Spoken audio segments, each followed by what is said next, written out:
I'm Madison Keys, I'm from Rock Island, Illinois, and I'm proud to be a first-time Olympian. Good evening and welcome to the Score Sunday, a very special Score Sunday. We're down here at the Quad City Tennis Club and we are joined with the 20th ranked women's professional tennis player in the world, Madison Keys. Congratulations on your rankings, and it's 2 months in. Does it seem like it's been a great year already? Yeah, it's been a pretty good start so far. Definitely have a lot more months to try to keep it up though.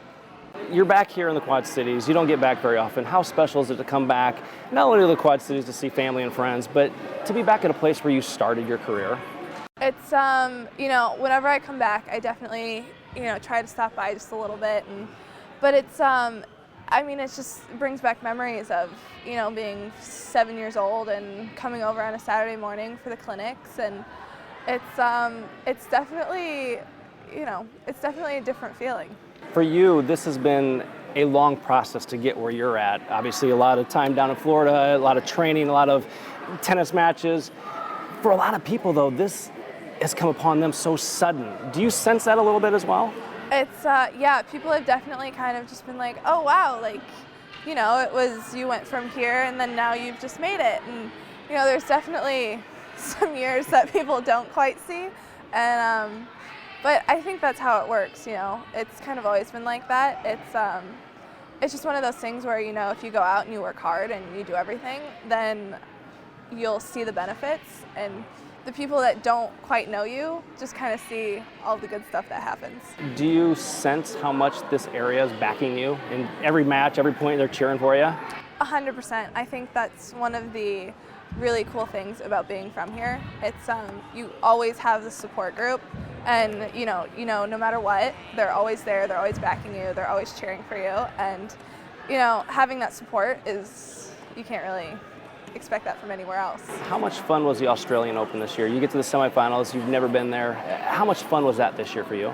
It was really fun. It was one of those things where it's like, okay, I want to do this all the time. This is what I want to happen all the time. So it's as much fun as it was and as great as it was, it's one of those things where it just pushes you to keep working hard and keep getting better and better so you can have those kind of weeks all the time. You had a match against Venus, your childhood idol.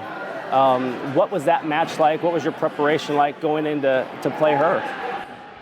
It was funny because Lindsay had played her 20 sometimes or something like that. So we definitely knew how she was going to play, but it was one of those things where I really just kind of had to focus on myself and not think about who was on the other side of the net, because then it definitely could have gotten overwhelming. But it was fun, and it was definitely a match that I'll remember. You beat her, you move on, you get to play Serena. You were right there with the world's #1, the Australian Open champ. What was that match like? That match, even losing that match was really good. I was there, especially in the first set. I was right there. I had chances, and it was really, the difference of a point. So that definitely makes me feel good. But then that's also, again, it's just motivation to next time I want to win that point and not lose that point. She said after her match that you have potential to be a major champion, possibly #1 in the world. Does that mean something to you? That does. She's made history. She's hands down one of the best women's tennis players ever.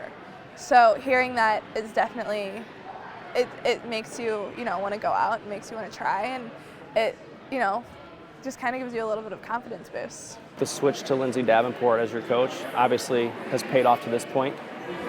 Yeah, it's Lindsay and her husband have been super helpful. They've just helped me with little things in my game, and those little things have just made me a little bit more solid, which has made me a little bit more confident. And it's just kind of all coming together. Still lots of room for improvement, but definitely going in the right direction. What's next for you? I know French and some of the other ones are down the road, but what's next? I'm going back to LA. I'm going to start training. I have a tournament in Acapulco, and then I have Indian Wells and Miami. Well, congratulations on your start to this year. Continued success, and we'll be cheering you on for sure. Thank you. All right, we have plenty more to get to on The Score coming up after the break. Madison Keys is no stranger to big stages, but this time she left the racket behind. If someone's constantly tearing you down, then they don't seem like a really great true friend. A professional tennis player fresh off a trip to the finals of the U.S. Open this fall. Every single moment on that was incredible in its own way. She's also a 22-year-old girl, no stranger to online bullying. I've been getting it since the first day I signed up for Twitter and Instagram. It's obviously worse after matches that I lose.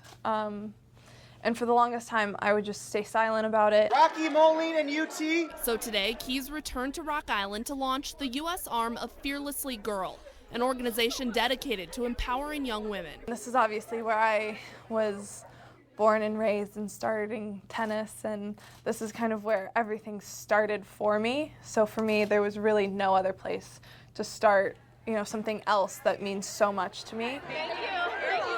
Keys took time to meet with girls from Quad City high schools, encouraging them to build each other up. You think that you're at this low level in your life, but when someone reaches out or someone tells you, you're doing great, that's really just the push that someone would need. It's just kind of like self-empowering and not letting someone else or like something that you hear someone say break you down. Ready? A homecoming, all about inspiring others. I feel like we just made the world a little bit better today. Even if it's just girl world, we made it a little bit better today, and that was the whole point behind this. In Rock Island, Megan Noe, WQAD News 8.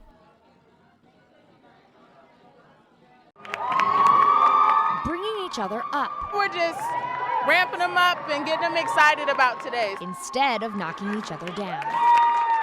I'm Paige, and this is Madison. Everyone say hi, Madison.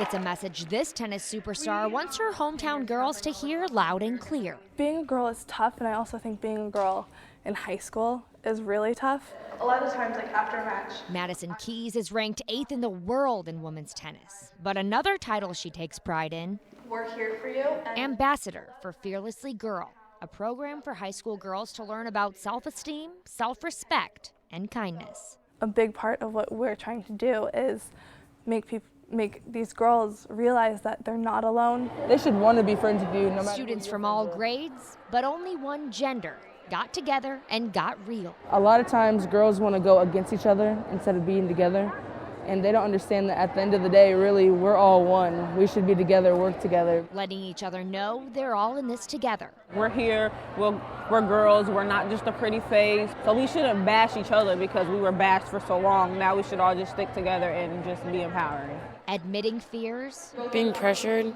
about our grades, about who we look like. Fearing of friendships, being alone. Right now we're just ripping out this paper so we could just throw them up and those fears can go away. And moving forward. Talking to each other and opening up doesn't make you weak or vulnerable. It makes you even stronger a lot of the times. Not letting any girl fall alone. Fearless girl! In Rock Island, Illinois, Elizabeth Wattis, WQAD News 8. What's it like to come back here, third year in a row, and talk to girls that you were once their age in that school? It's amazing just because things have changed so much, and I think that was part of the reason why I wanted to be a part of it, because I don't think teachers and parents and the adults in the situation are always realizing, especially with the online bullying, something that they never dealt with. And for me to have it on such an extreme level, that was the one point where I was like, I actually know about this. I know what you're going through. So to be able to relate to them on that level has been really great. And I think even just, they'll come up to me how do you deal with the pressure of tennis and all of that? And it's I don't know how you deal with the pressure of finals while also trying to juggle school. I was homeschooled, so I got to separate it. So I think the thing I love the most is just how relatable, even now, it is to those high school girls. And just kind of remind each other, we're not in this by ourselves. We can talk to each other. We need each other to help get us through these tough times. You're only 23. What made you think of this in the first place and bring this all together? I just wanted to do something good in the world. It was during a time when I felt like everything was just bad and sad, and I was so frustrated. And my mom just said, well, what are you doing about it? And I was like, nothing. So this was just something that was super easy to me, just because I had younger sisters and I had to go through situations with them where they came to me for advice, and it was just easy. You know, it was kind of like your big sister to all these girls who are in this room. So I did one summit and I was like, this is it. I need to do this, but on like the biggest scale that we can make it. And this is the third year you guys came to the Quad Cities. What's different as the years keep going on? What's different this year? Will be different next year? Well, the biggest thing is, one, we've reached bigger and bigger audiences, but also we come back and there's, like, last year we came back and we found out that Rocky had their own Fearlessly Girl club. And there's more clubs that are popping up, and there's more girls who are excited about it. And, like, even last year, in the audience we had, I don't know, 300 girls or something, and then this year it's 1,000. So being able to reach more and more girls just means that they're talking about it and they want to be a part of it. And you're broadcasting this to other schools Yes. across the nation. How's that feel? It's great. Last year was our first year being able to broadcast, and I think this year, I think it might have even been a broader audience, but it's great because we physically can't reach that many girls all at once. So being able to have a production company help us out with that and actually reach all of these schools is amazing. And it just, you know, it helps kind of just spread the message that much better. How do you balance tennis, this, and life, everything? A very good schedule. I'm constantly trying to manage my time, and sometimes it gets overwhelming, but this is something that means so much to me that it's something I will always make time for, and it's a very easy thing for me to kind of clear my schedule so that I can come back and do stuff like this. For 14 hours a day, the Quad City Tennis Club is moving. But when Madison Keys takes the court, it's hard not to just stop and watch.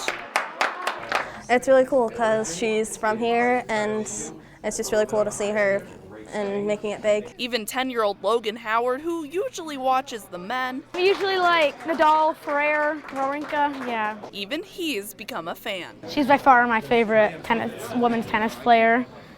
Yeah, I wish I could be like her. Tuesday, all eyes were on Keys as the Rock Island native defeated Venus Williams in her first ever Grand Slam quarterfinal. As a player, she hits the ball very big. Serves are huge, ground strokes are huge. I mean, she hits the ball incredibly hard. Ryan Roth would know.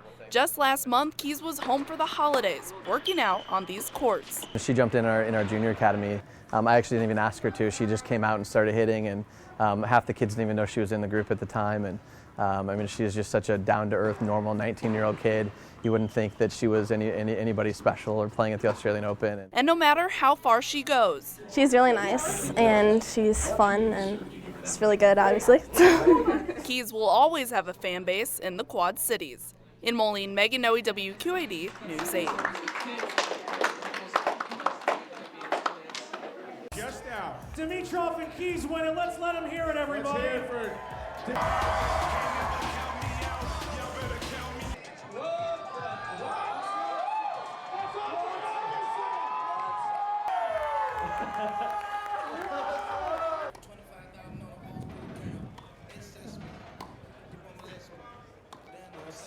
brings back memories. Oh!